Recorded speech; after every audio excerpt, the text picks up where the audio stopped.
Well, good afternoon if you're joining us from cloudy, rainy Michigan, and good morning if you are joining us from outside of Eastern time here. Welcome to today's fourth session of our 5-part Retire Well series. We're happy to have you join us today or again. I am Susan Proctor. I serve as the Director of Alumni Relations at Grand Valley State University, and I'm pleased to see so many folks joining us today as we continue on our journey of learning how to retire well. So these webinars are part of a new Alumni Relations Laker Lifetime Learning Program aimed at supporting our graduates through every stage of their life and career. Today's session will provide information on navigating the Social Security program during your retirement. So if you are unable to attend any of our past webinars at all, we do still have some information as well as videos, and you can sign up for our last session, which will occur next week, Thursday at noon, in cost of aging here at gvsu.edu/alumni/retirewell. Additional programming that we are offering aimed at our Bedrock alumni includes a member-based organization called Grand Forum, which is educational opportunities for those individuals 55 and older who are eager to both learn and engaged with other peers in informal and wonderful setting to continue to keep your mind engaged. So more information about that programming, as well as other opportunities available for you, can be found at gvsu.edu/Grand Forum. Been so grateful for the ability to partner with one of our amazing graduates, who is also part of our GVSU Alumni Association Board of Directors, Melissa Stewart.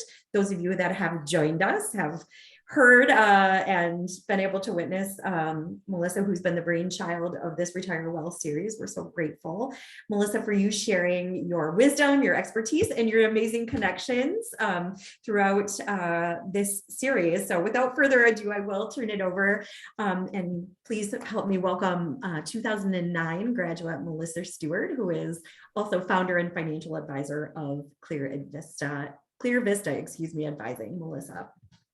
Great. Well, thank you so much for that introduction, Susan. I appreciate that, and I appreciate being a part of this series. So I'm going to go ahead and share my screen here real quick. There we go. Hopefully you can see my screen. We'll put it on presentation mode here. All the technology works right today. All right. Well, thank you so much, Susan, for having me today.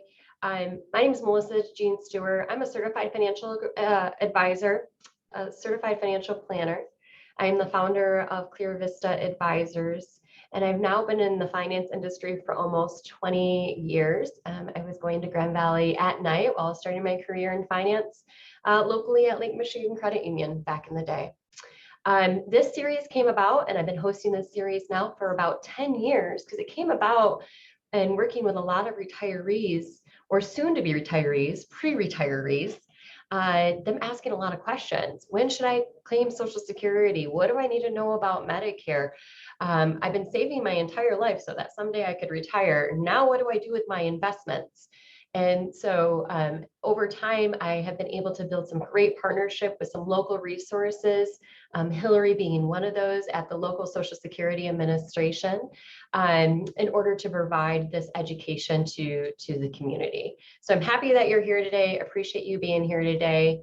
I don't want you to forget that there is Q&A. So I see that we already have a question coming in, and we'll get to that here in just a moment. But there's a Q&A at the bottom there, and you will have questions along the way. So as you have questions, I encourage you to go about asking those questions. I will help to moderate today's presentation. We did have a little bit of a presentation glitch in that Hillary couldn't host the presentation. So I have the presentation, and Hillary let me know when to advance to the next screen. But we'll be sure to answer the questions that you have along the way, as well as I will ask Hillary questions that I often get from my network and my clients and my contacts.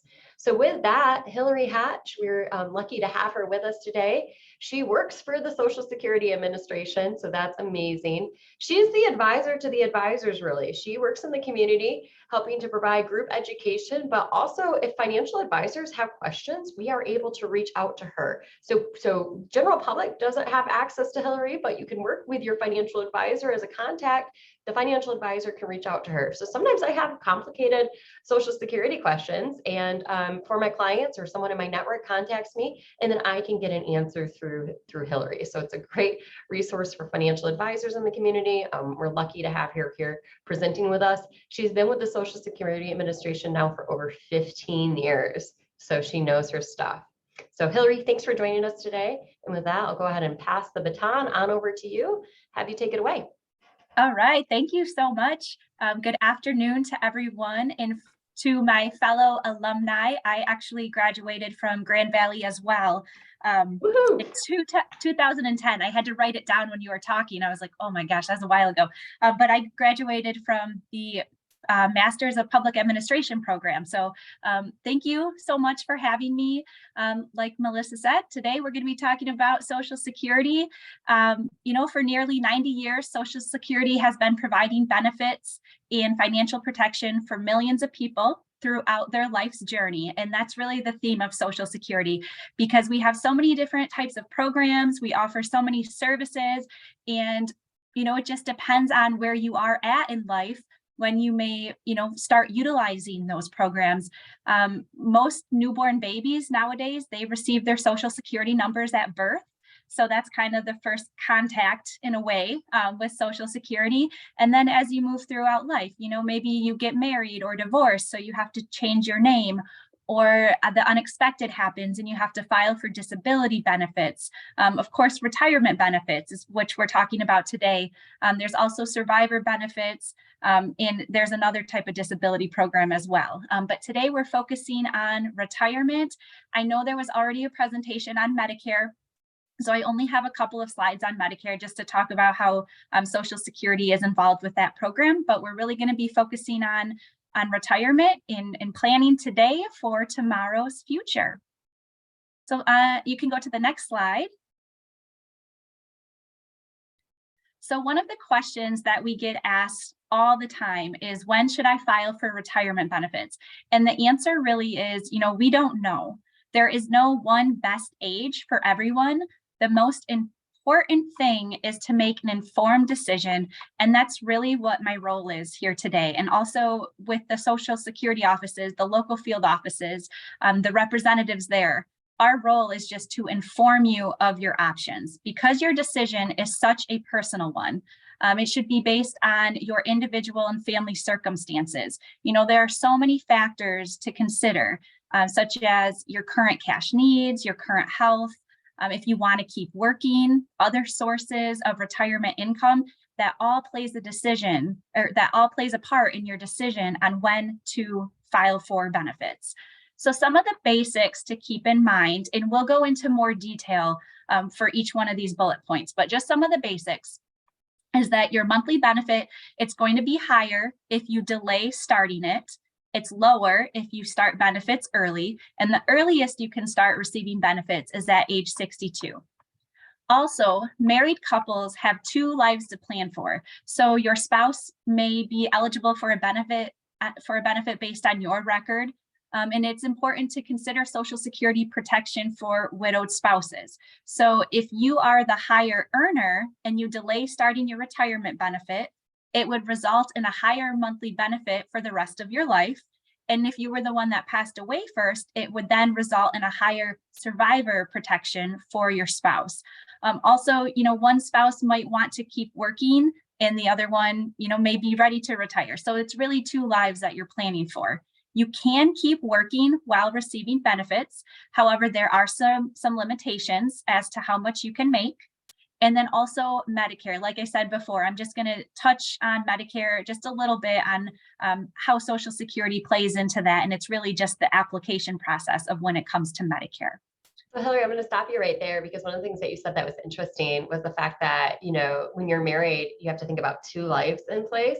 So, sometimes you claim and you're like just concerned about yourself, right? Like, oh, I'm just going to go claim because it's my Social Security benefit. And then you don't realize how that can impact your spouse. So I think that that's, whether you're single or married might impact it a little bit differently. So Yes, definitely. So the next slide talks about how an individual qualifies for retirement benefits. So when you work and pay Social Security taxes, you're earning credits towards Social Security benefits. And you need 40 credits or 10 years of work and be age 62 or older to qualify. So how do you earn a credit? So for this year, for each $1,640 earned, you will receive 1 credit. So that means the total amount this year would be $6,560.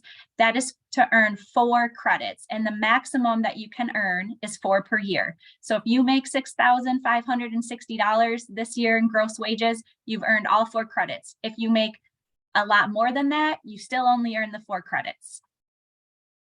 So if you stop work before you have enough credits to qualify, the credits remain on your record. And then if you go back to work later, you can always add more credits to qualify.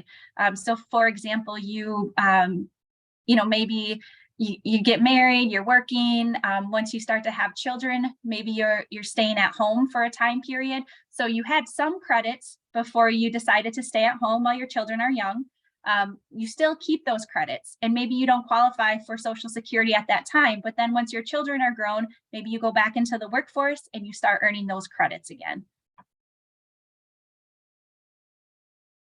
So in addition to being asked, when should I file for benefits, we usually get a follow-up question, and that is knowing how much you will get on your Social Security benefits. So that the next slide talks about how we determine what your benefit amount will be. And benefits are based on your earnings. And there are 3 steps to figuring out how much your Social Security benefit will be. So first of all, your wages are adjusted for changes in wage levels over time.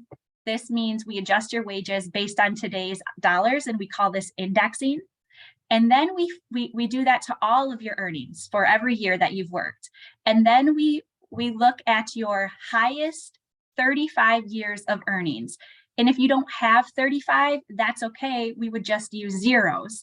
But we're going to pick the 35 highest earnings years, and the result, we're going to average that. And the result is called the averaged index monthly earnings. And that is how we determine what your monthly benefit will be. Next slide. So this is an example of indexing.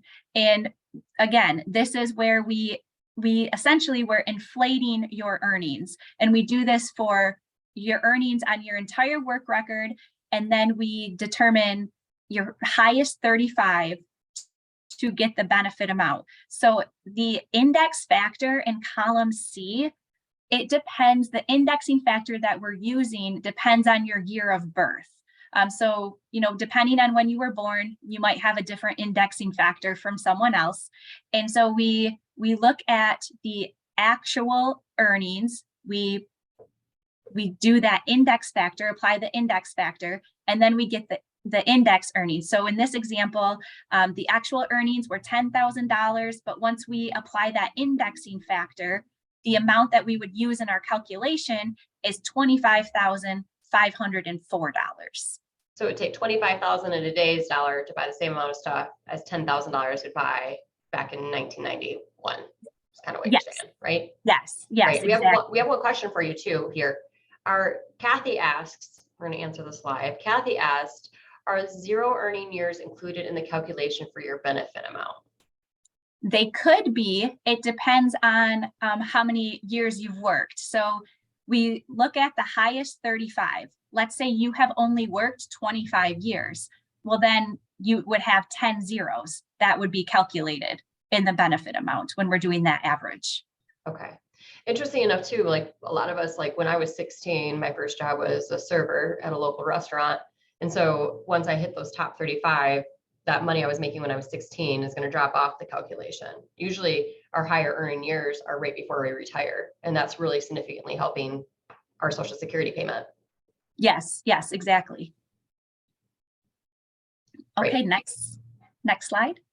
So here is a question that we get pretty frequently too. So I am 72 years old and I still work part-time as a registered nurse. I am receiving Social Security benefits and paying into Social Security. Am I going to receive more Social Security since I'm paying in? And the answer to this question again is I'm not sure. It depends if the nurse that is working now, this part-time work, it depends if it's going to replace one of her highest 35 years. We will do a recalculation every year when someone is working. So the following year, we would do that recalculation and the earnings could increase that benefit if it replaces one of those high 35 years. But it says that it's part-time work. So it might not replace one of those 35 years. And in that case, it would not increase the Social Security benefit.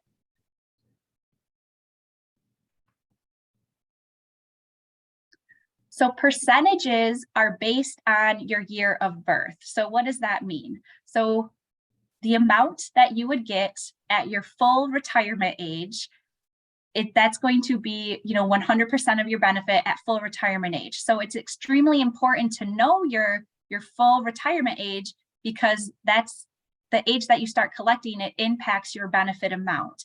So for example, for an individual that was born in 1960 or later, their full retirement age is age 67. That's when they would receive their full amount of their Social Security benefit. If they start collecting at age 62, they're only going to receive 70% of that benefit. Now, let's say they wait to file until age 70. So from the time a person is full retirement age up until age 70, they earn what we call delayed retirement credits. So if a person waited until age 70 to file for their Social Security benefits, that percentage would be 124% of what they would receive at full retirement age. Once an individual turns age 70, the benefit doesn't increase anymore because you're not getting any more delayed retirement credits. It could increase if there was a cost of living adjustment, or if someone was going to continue to work and their work replaced one of those high 35 years, but you can no longer earn delayed retirement credits once you're age 70. You don't have to file for benefits at age 70, but there would really there's not really a reason not to file at age 70 if you were looking to increase that benefit based on that delayed retirement credits, because they don't increase after that age. Yeah. So something I like to hammer home as a financial advisor is the age you retire and the age that you claim Social Security could be two different ages, right? Sometimes people think, oh, well, I'm retiring, so I'll just claim my Social Security. But that's not always the case. From every year that you wait from age 67 to age 70, you're getting about an 8% a year increase in your benefit, right? So it can make sense, depending on your situation, for you to delay. You could retire at age 67, take some money from your retirement savings for a few years so that you get that higher benefit for the rest of your life at age 70. So we do have a couple questions for you too, Hillary. So Julie asks, and I'm gonna answer this live, hold on. Julie asks, will the Social Security earnings that the nurse has be taxed if over $25,000 for the year? So they will likely be taxed. There is a slide in here that is about Social Security and taxation. Okay. So we'll answer that a little bit later in the presentation. Yeah. Okay. Yeah. Perfect. And then Brian asked, are the delayed retirement credits impacted if you stop working before your full retirement age? So if you stop working before your full retirement age, no, the delayed retirement credits, there's no impact on that. It all depends on when you start collecting. So you're earning delayed retirement credits between your full retirement age up until age 70 when you're not collecting. If you start collecting prior to age 70, if you start collecting before your full retirement age, you're not getting any delayed retirement credits at all. If you start collecting from any time between age 67 to age 70, you'll have some delayed retirement credits. The amount you get just depends on how old you are when you start collecting. So it doesn't really have anything to do with if you're working or not. It's all when you start collecting.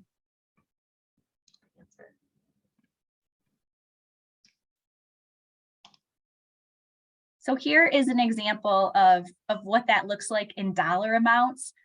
So this example is showing someone that was born in 1960 or later, because their full retirement age is age 67.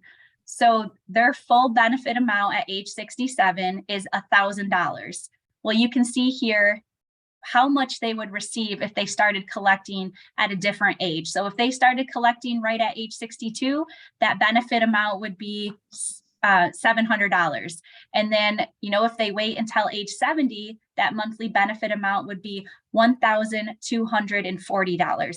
I also want to make sure that I mention, because I don't think I did, when you start collecting, that is the amount that you will essentially be locked in at. So if you start collecting for this individual, if they start collecting at age 62, and they're going to receive the $700, it's going to remain $700.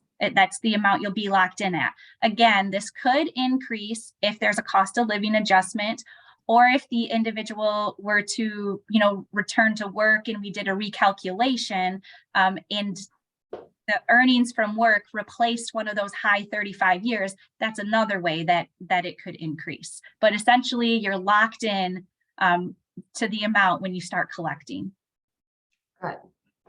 So that cost of living adjustment is based on kind of what inflation numbers are. So there's some years that it's really, really low. And then last year, Social Security had a cost of living adjustment. I think it was 8.7%. Isn't that right, Hillary?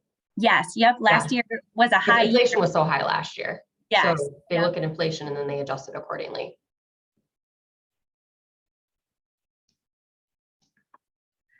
So, the last slide shows the different estimates. Oh, did I go too fast? I'm sorry. Okay. Nope, you can go too fast.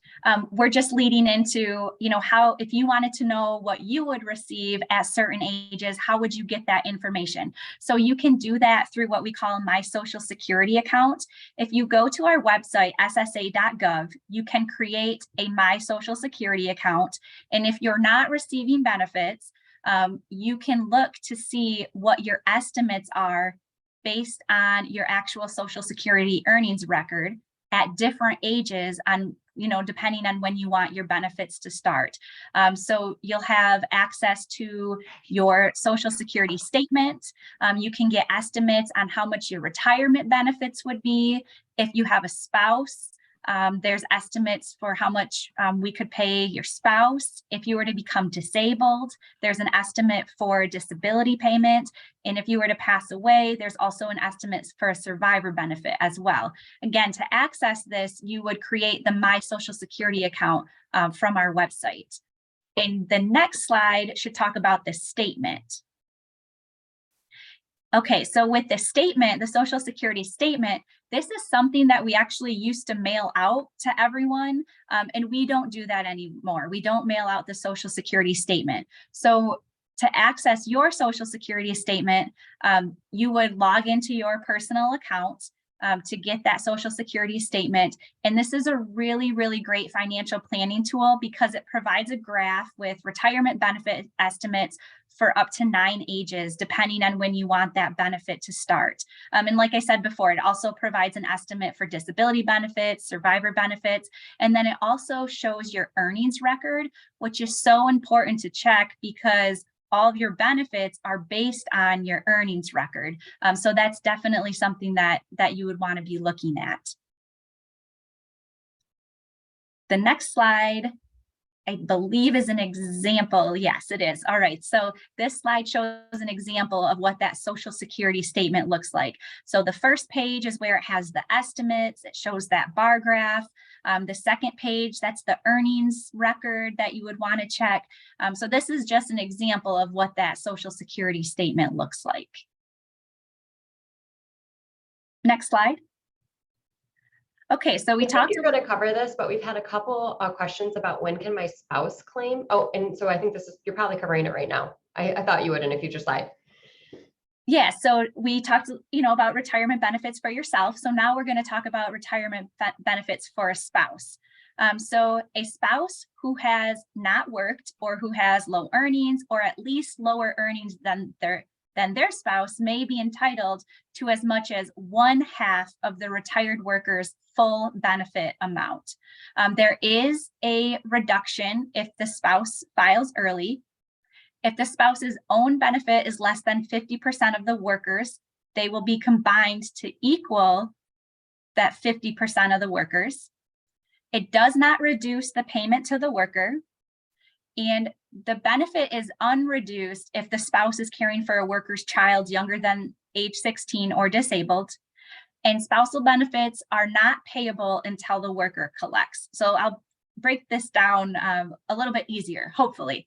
So let's say my husband has, he's worked, I've worked, and let's say his benefit amount is $2,000. The most that I can receive off of his record is $1,000. That's if I'm at my full retirement age. So 50% is the maximum I can receive as a spouse if I file at my full retirement age. If I file before my full retirement age, that $1,000 is going to be reduced, and the reduction is based on how much or how old I am when I start collecting. However, if I'm entitled to benefits on my own record, I may not be entitled to benefits on my spouse's record. It depends on how much my benefit is. So if my spouse is getting $2,000, the maximum I'm eligible for is 50% of that, $1,000. So benefits on my own record are, let's say, $1,200. I'm not entitled to receive benefits off of his record because the benefits on my record are higher. But let's say my benefit is only $500 on my own record. Well, then I would receive the $500 on my own record plus $500 off of my spouse's record to equal that 1,000, that 50% of what I am entitled to as a spouse. Now, those numbers are based on if I file at my full retirement age. If I start collecting early, it's never going to be that 50% because I started collecting earlier. Also, one thing to keep in mind is in order for me to collect off of my spouse has to be collecting as well. So that's something else to keep in mind. Now, there is an exception to when we talk about, if I start collecting before my full retirement age, it's going to be reduced. My spousal benefit's going to be reduced. The exception to that is if I'm caring for our child that is younger than age 16, or if our child is disabled, then I could start collecting off of my spouse's record before my full retirement age, as early as age 62, and there wouldn't be a reduction in my benefit. We don't see that very often, but that is an exception to that rule. So I just want to I'm unmuted. Okay. I just wanted to clarify that real quick. So if I'm 67 and my spouse is 65, and I was planning on claiming on his record, like that example you had, I was only going to get $500 on my own. But if I filed under his, I would get 1,000, right? Or when he files. So at age 67, if I wanted to get my full benefit, I could file and get my $500, but I can't get that full $1,000 amount until he files. Right. Correct. If he files early, does that affect my spousal benefit? No, it's based on when you file. So okay. The benefit amount is based on when you file. So he could file at 60, I think my example, I said he was 65. So he could file at 65, get a reduced amount, which then would allow me to get my full $1,000. Yes, correct. Okay. Great. So the next slide is similar information, but it's benefits for a divorced spouse. So the requirements are very, very similar. And so to receive benefits from your former spouse's record, even if he or she has remarried, you could collect as long as that marriage has lasted at least 10 years. You have to be unmarried. You are age 62 or older. Your ex-spouse is at least 62 and eligible for benefits, but they don't have to be collecting. So that's the big difference there. And then also the benefit you would receive based on your own work is less than the benefit you would receive based on your ex-spouse's work. So when we talked about, being able to collect up to 50% of your spouse, it's the same here. It's up to 50% from your ex-spouse. That's the maximum, that you could collect. But if the benefit on your own record is higher than that, then you would just collect on your own record. If you are collecting from your divorced spouse's record, that doesn't impact the worker's Social Security benefit at all. So let's say I'm receiving my Social Security benefits and my spouse is collecting off of my record. What my spouse collects off my record doesn't impact my benefit at all. If I have an ex-spouse that is collecting off of my record, it doesn't impact my benefit at all. It doesn't impact my spouse's benefit at all. So that divorced spouse amount, it's not going to impact my benefits at all. Great. I have one more question, and it goes back to the previous question, so I'm going to answer it. I just want to make sure I was answering it correctly. It says, if I retire early and my spouse will make half of mine, do they collect the half of my reduced or half of my full amount? It'd be half of the full amount. Okay. So they're not penalized for the fact that you filed early. Correct. Basically. Okay, great. I thought that was the answer, but I wanted to make sure. We have another question. If my spouse has lower earnings and claims at age 62, and I have higher earnings and wait until 65, how does that affect my spouse? Well, your spouse can't collect until you start collecting. Has lower earnings, but they could still file at age 62 if they wanted to. They would just only get their benefit, correct? What they're Correct. eligible based on their working record at age 62. And then if the other person files at age 65, once they claim, they can get that half amount, right? Correct. Yes, correct. Okay. And so then the next slide talks about this a little bit. It doesn't answer that question directly, but it talks about deemed filing, or I'm sorry, I'm a slide ahead. All right, I'll talk about this slide first, then deemed filing. So this is similar to the example that we had before. The dollar amounts are the same. So this is an example of a spouse or a divorced spouse, what they would receive. And so in this example, the spouse is eligible. So the worker is eligible for $1,000 per month. As a spouse, you're eligible for 50% of that if you file at full retirement age. So in this example, this person's full retirement age is at age 67. So they would be eligible for, 50% of that $1,000. And then you can see again, with the bar graph, how what age you start collecting at impacts that benefit amount. I think you're going to talk probably about survivor benefits in a little bit. I'm assuming you have a slide for that. Yes, right after this slide should be survivor benefits. Okay, so we have a question in regards to that. So I'm going to wait. I'll wait till you get to that slide. Okay. I want to talk about deemed filing. So if you were born on or before January 2nd, 1954, and qualify for both retirement and spouses or divorced spouses benefits, you must apply for both benefits. And this is called deemed filing. So if you file for one benefit, you are deemed to file for the other one too, even if you don't become eligible until a later date. So this applies at any age for people who turned age 62 after January 1st of 2016. And so this is the case for most people that are filing for benefits nowadays. But before, sometimes individuals had strategies, and you may have heard of this in the past, trying to come up with a strategy on having having the spouse file and then suspend benefits, or having the worker file and then suspend benefits so their spouse could receive off of their record, and then the worker is going to wait until age 70. Or, there used to be different strategies, but we don't have that anymore. The law was changed. So I just wanted to make sure that I mentioned that, because sometimes individuals will ask questions about those different strategies, but they typically aren't applying, they don't apply anymore based on the age that people are retiring for benefits at this point.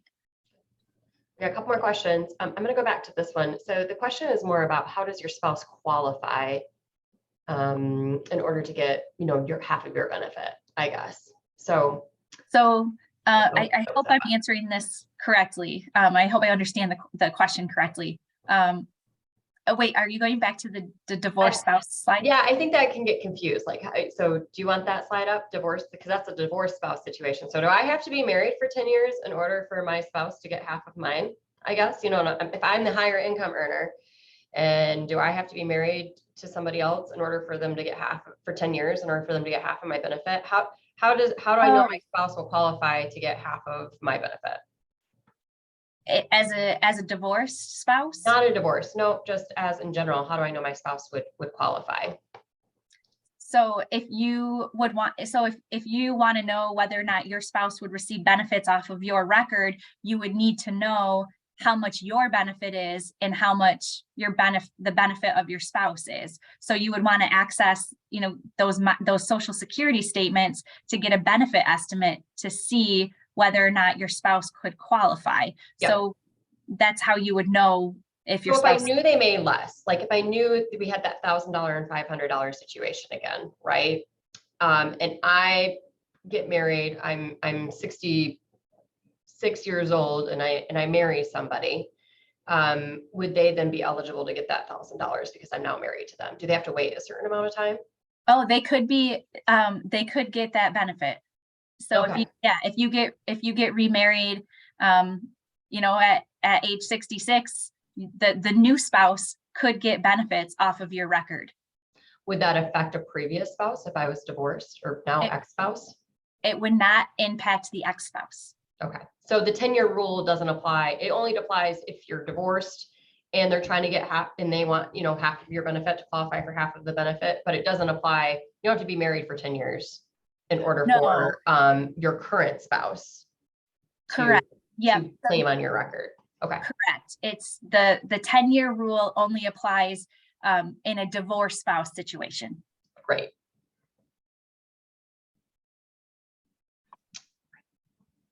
So I think after this deemed filing, okay, so this slide, this is talking about benefits for children. So there are benefits available to children if the parent is receiving disability benefits or retirement benefits entitled to those Social Security benefits, or if a worker has passed away and the worker has, you know, worked long enough and paid into Social Security, children can receive benefits from their parents' record. So in order for a child to qualify, the child would have to be unmarried, younger than age 18, or up to age 19 if they're still in high school. At age 19, the benefits would stop automatically, even if they're in high school. Or for children that are 18 or older and disabled from a disability that started before the age of 22. A child could receive benefits off of mom or dad's record, into adulthood and continuing if they continue to meet the requirements of being disabled. So if you have minor children, or you have a child that became disabled before the age of 22, that question is on the application for retirement benefits. So we will ask, do you have any minor children? Do you have any children that became disabled before the age of 22? And if you have answered yes, then, like, let's say you file your application online, all applications, they will go to the local Social Security office. Someone would get assigned to that to process it. But if that question is answered yes, then Social Security would reach out to you to take an application for you to file for benefits for your minor children or any child that you indicated became disabled before the age of 22. So we would obtain those applications at a later date. Okay. So in that regards, I have a 10 and 12-year-old at home. I've worked long enough to get a Social Security benefit. So if something happened to me, there would be some benefit to my children. Yes, absolutely. There would be survivor benefits payable for the children. Speaking of survivor benefits, which this was one of the questions we had. So. and I kept saying too, well, on the next slide, survivor benefits, yeah. There are a couple in between. So when it comes to survivor benefits, a child can receive survivor benefits, which we just mentioned. The disabled child could receive survivor benefits. And then also for a widow, widower, or a divorced widow, widower, they can all receive survivor benefits. So for a widow, widower, or divorced widow, widower, they may receive full benefits at full retirement age or reduced benefits as early as age 60 or as early as age 50 if they're disabled, or at any age if they're caring for a child younger than 16 or they're caring for a disabled child. And then I also want to point out for a widower or a divorced widow, widower, remarriage after the age of 60 will not impact the benefits, the survivor benefits, if they get remarried after the age of 60. Okay, so let's talk about this real quick. So I'm going to answer the one question right now that I have. So if the person dies before they collect anything, is their Social Security money, does it just go away if the survivor made more than the deceased person? So it doesn't just go away. You would actually have an option to file for benefits. So let's say you're married, your spouse passes away. You could have a choice on whether you collect on your own record or you could collect survivor benefits. And you would want to, run the numbers to see what's going to benefit you most. I tell people they typically just keep the higher of the two payments, right? So if your spouse made less than you and never claimed, you're not going to claim your deceased spouse's benefit that was less than yours. Right. Yes, you're correct. So you're going to receive the higher benefit. So it says, I assume the full benefit for the survivor is still half, but in that situation, it's really where you keep the higher of the two payments. So if I was getting 500 and my spouse was getting 1,000 and they passed away, then I would choose to claim on their benefit and get their full $1,000. Yes, correct. And I think the next slide shows some percentages of how of what you would receive based on your age. So when it comes to survivor benefits, it's a little bit different than just straight spousal benefits. So when you pass away, your surviving spouse may, at their full retirement age, receive 100% of the deceased worker's unreduced benefit, or at age 60, receive 71.5% of your full benefit.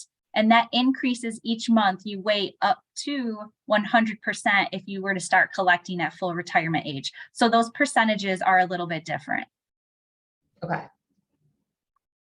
And then the next slide talks about, if you were to switch. So you can switch to retirement on your own record as early as age 62 if that benefit is higher than your surviving spouse's benefit, or you can take retirement as early as age 62, then switch to surviving spouses at a full retirement age if that benefit is higher. So let's say my husband passes away. I can start collecting as a widow as early as age 60. So I could start collecting as a widow at age 60, and I could wait to collect on my own record until I'm 62, or I could wait, I could keep collecting as a widow and take mine at full retirement age, or I could keep collecting as a widow and wait until I'm age 70 after I have all those delayed retirement credits and start collecting at age 70. Or, you have an option to choose when it comes to retirement benefit or surviving spouse's benefit. However, if you're already collecting from your spouse, so and Melissa, I think you already talked about this. So if your spouse is receiving $1,000 and you're collecting off of their record and you're getting half of that of $500, and that spouse passes away, you're going to receive the $1,000. So you're going to get the higher of the two. You're not still going to get your 500 plus their 1,000. You're going to receive the higher of the two, the $1,000. That's good. So basically what I would say here is that if you are a widow and you haven't started claiming yet, you have some options as far as whether you just want to claim on your record and wait to claim your survivor benefit, or vice versa, right? You have some options available to you. Yes, yes.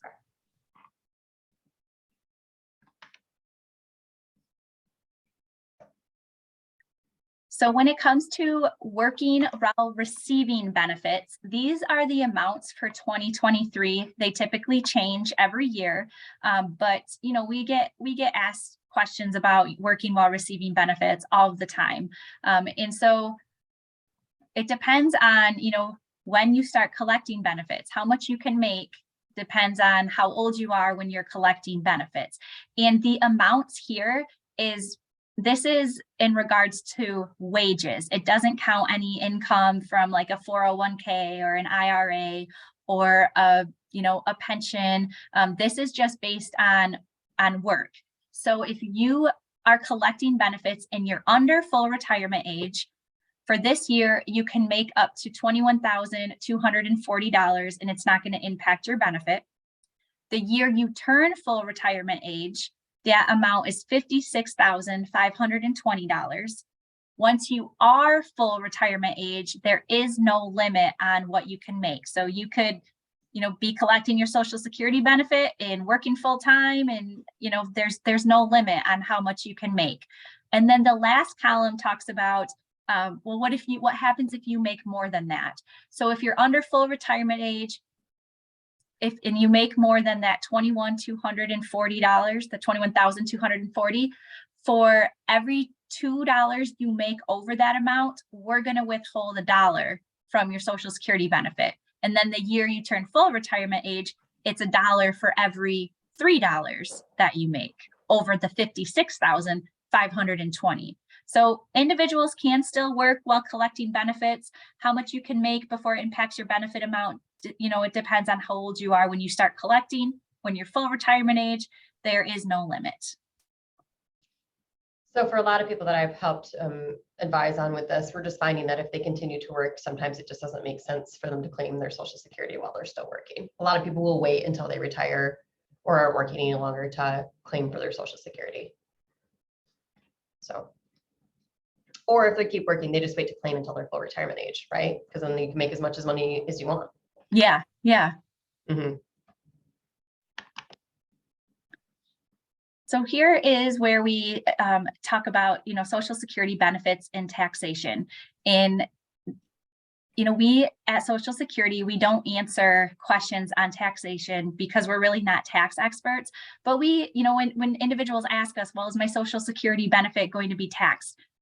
Maybe.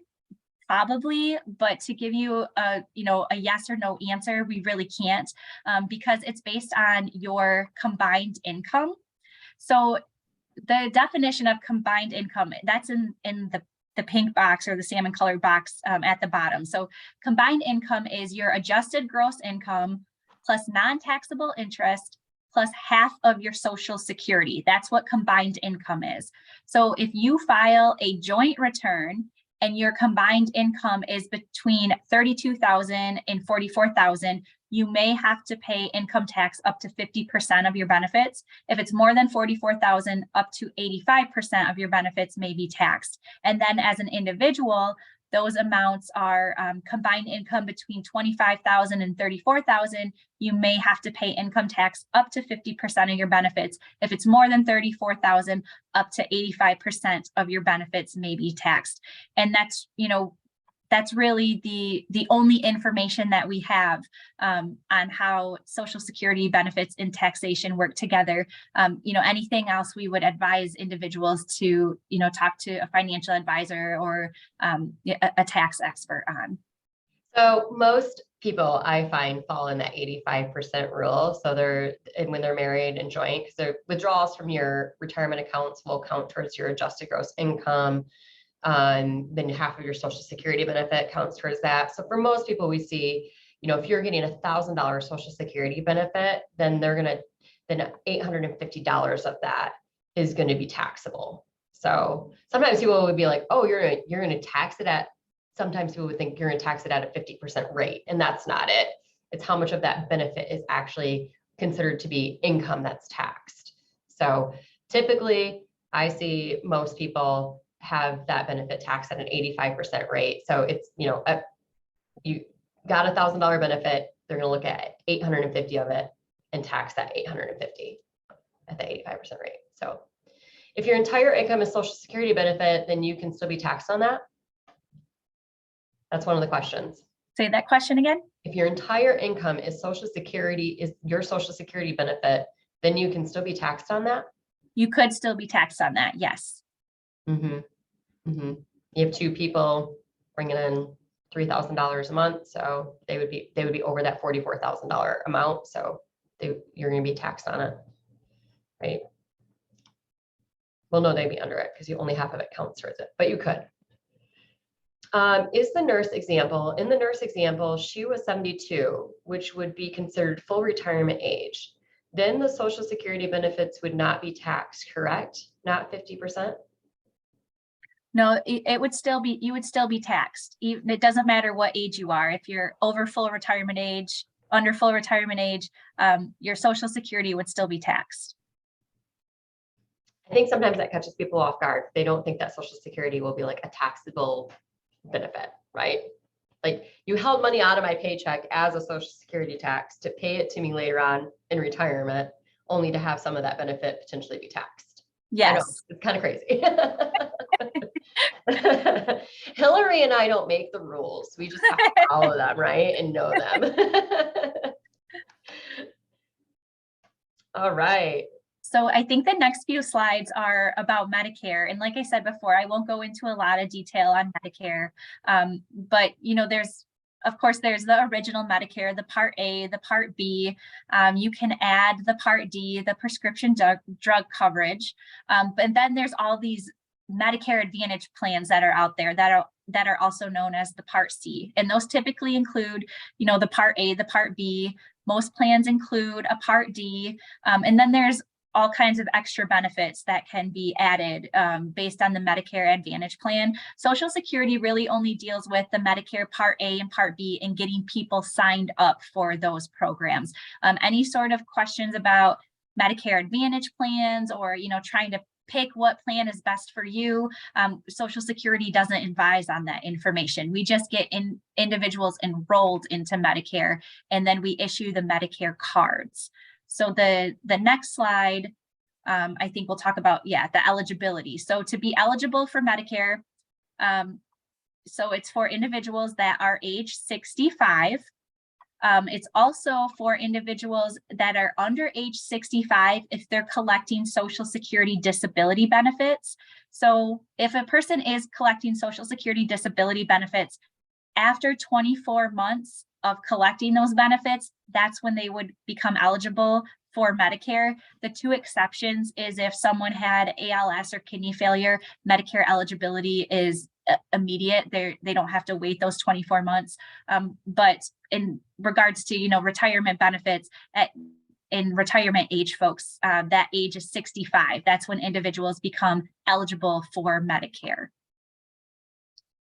So the Medicare enrollment is automatic for anyone that is receiving a Social Security benefit prior to age 65. So if you're receiving Social Security, you're automatically going to be enrolled in Part A and Part B at age 65.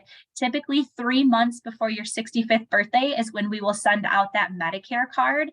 There's also some additional enrollment periods. So if someone, well, first, let me back up. If you do want to file, if you're not collecting Social Security benefits and you want to file for Medicare at age 65, you do have to submit an application for that. So we have initial enrollment periods. There's the initial enrollment period, special enrollment period, general enrollment period. So the initial enrollment period, that begins 3 months before your 65th birthday and ends 3 months after. Then the special enrollment period is if you're age 65 or older and covered under a group health plan based on your work or your spouse's current work. So you might not need Medicare right at age 65 because you have healthcare coverage through your employer or through your spouse's employer. So then you may think like, okay, well then when can I enroll? Because I have to enroll when I'm 65. No, you'd be entitled to a special enrollment period. So you can enroll at a later date. And then if you missed the initial enrollment period, that you missed that one, special enrollment period didn't apply to you.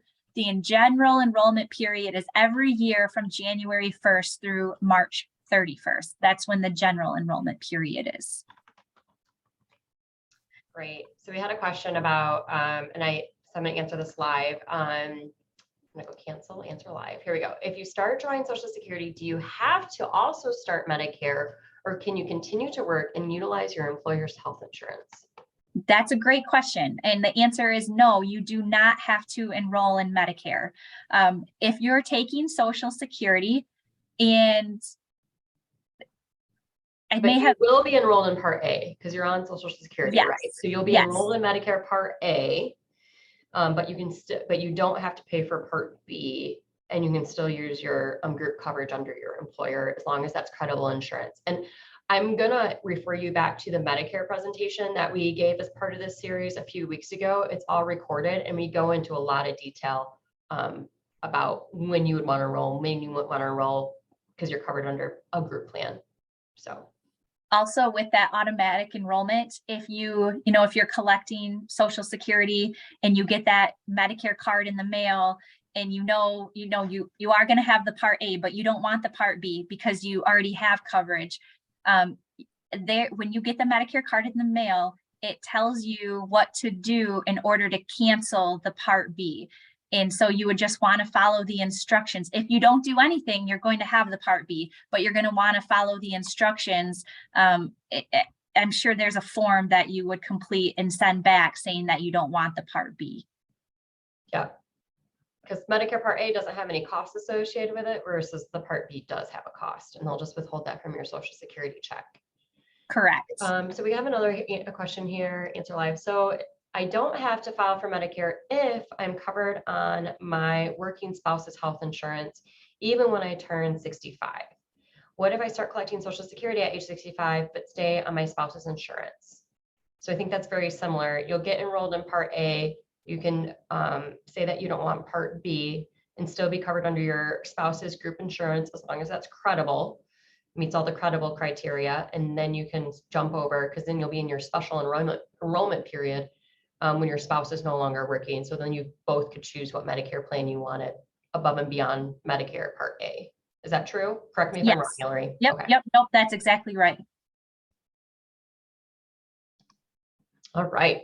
Okay. I think the next slide might be Medicare. Okay, we don't need to worry too much about this because we did do a full presentation on Medicare, so we don't need to dig into Medicare too much. Okay. I think you can go one more slide then, and it talks about the applications. So Social Security does take Medicare applications. So you apply with Social Security to get Medicare.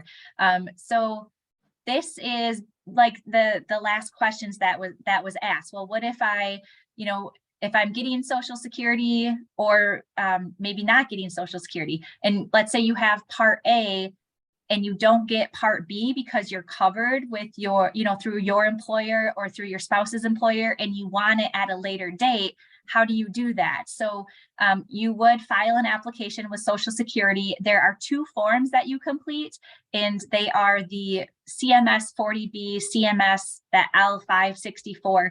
You would complete those forms and send them to your local Social Security office.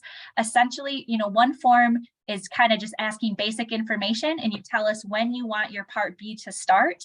And then the second form is verification from the employer, where they tell us that, yes, you were covered under a group health employment plan, through a certain date. So those are the 2 forms that you would submit to Social Security.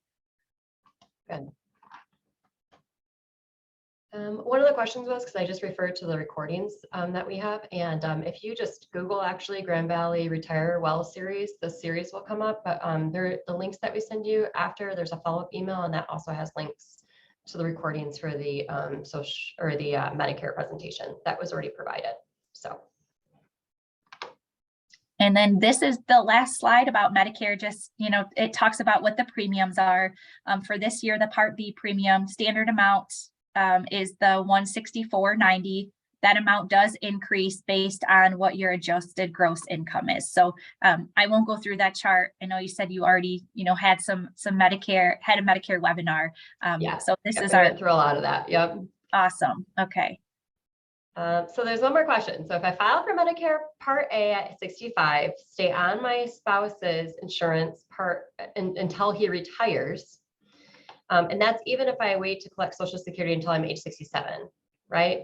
So you can get on Medicare Part A and stay on your spouse's insurance. A lot of times you don't even need to file for Medicare Part A if you're not claiming Social Security, because you can, but you don't have to necessarily because you're covered under your spouse's insurance. So Exactly. sometimes spouse's insurance will require that you apply for Part A, so you have to look into that. We usually recommend you reach out to that Human Resources Department just to make sure everything's coordinating well with Medicare. Exactly. Okay, you can go to the next slide. So when it comes to filing for benefits with Social Security, you can file benefits online for retirement benefits, spousal benefits, disability, Medicare. All those applications can be completed online. The only one that cannot be completed online is survivor benefits. So if you don't want to file online, you don't have to. You can choose to schedule an appointment. If you were to call our 800 number there, you would provide the 800 number with your zip code, and then the local office, the local field office information would come up, including their calendar, and then the 800 number agent would schedule that appointment for you. And the appointment can be completed over the telephone. So it would be someone from the local office. Let's say it's the Grand Rapids, you're in Grand Rapids, it's a representative from Grand Rapids would call you on a certain day and time to complete the application, or you can go into the office for that application as well. So, you know, if you have that appointment scheduled that day and time, you would just go into the local field office a few minutes early, and then you would sit down with someone for that application. I'm here to tell you that my mom is not tech friendly, okay? And if she's able to get on to ssa.gov and file for her benefit, I'm fairly certain you can do it too. All right. You guys have made that system super user friendly because you know how many people are, you know, we have what, 10,000 people a day turning age or retiring, I think is the stat, something along those lines. So you guys have made that online program very, very user friendly. So thank you. So earlier I mentioned the My Social Security account and creating that account. Again, you would go to ssa.gov to create the account. To create the account, you do have to be over age 18, you have to be a US citizen, and you have to have a US mailing address. When you create the account, you're going to create a username and password. And then you're going to get you're going to, you know, ask some identifying questions. You're going to get an activation code to go ahead and finish setting up the account. And then you'll have access to all of your personal information. So your benefit estimates. If you're already receiving benefits, you can, you know, see how much you're receiving. And then also the earnings record, which is so important. You would have access to that as well. The next slide should show what it looks like when you go to create the account. So if you've never created an account before, you are going to, and this is sometimes where there's a little bit of confusion because you're on the Social Security website, you're going to create an account, but then you actually are going to go to, it's going to redirect you to login.gov. So some individuals actually already have a username and password through login.gov or ID Me. Social Security works with both of those websites in order to verify your identity. So if you already have an account established with either login.gov or ID Me, you can log into your Social Security account by logging into your login.gov account or your ID Me. If you don't have any of that, then you're gonna create something new. And when you create that new account, it's going to automatically redirect you and you'll go to login.gov, and that's where it gets confusing because you're at the Social Security website, but then you get redirected, and that's when it asks information about, you know, your name, your date of birth, your Social Security number, also your driver's license number. And some people think, whoa, this isn't this. Now I'm not on the Social Security website, so should I be giving my personal information? But yes, the login.gov and the ID Me, those are websites that work with Social Security to verify your identity. Once it's been verified, you'll get redirected back to the Social Security website with that activation code, and then you'll create your account that way. Great. All right, we are out of time today, so we're going to wrap up. I'm sorry, Hillary, we had so many great questions today, and this is such great information. No, no problem at all. Thank you so much. The rest of the slides just talk about that My Social Security account and the different things that you can do, whether you're getting benefits or not. It's great to have. So that's what the rest of the slides are talking about, just the different features through the My Social Security account. But thank you so much for having me. No problem.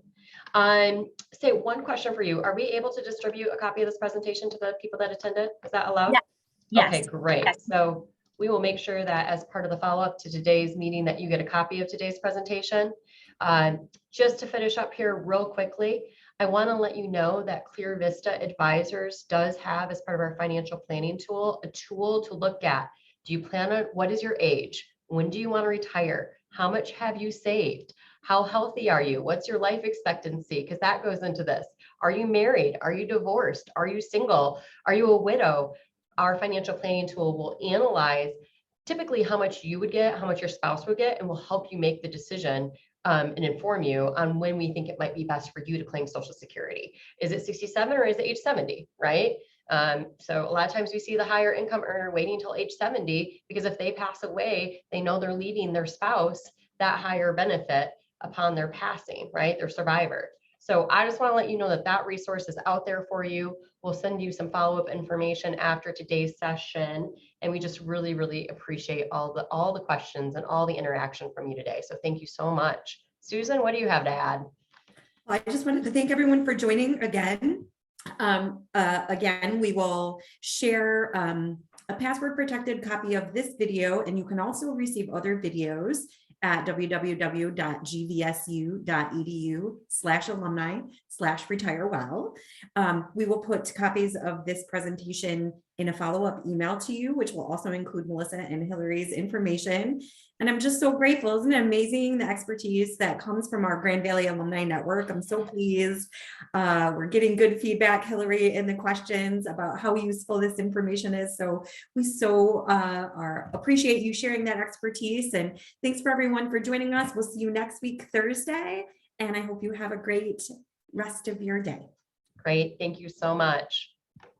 Bye. Thank you, everyone. Thanks, Hillary.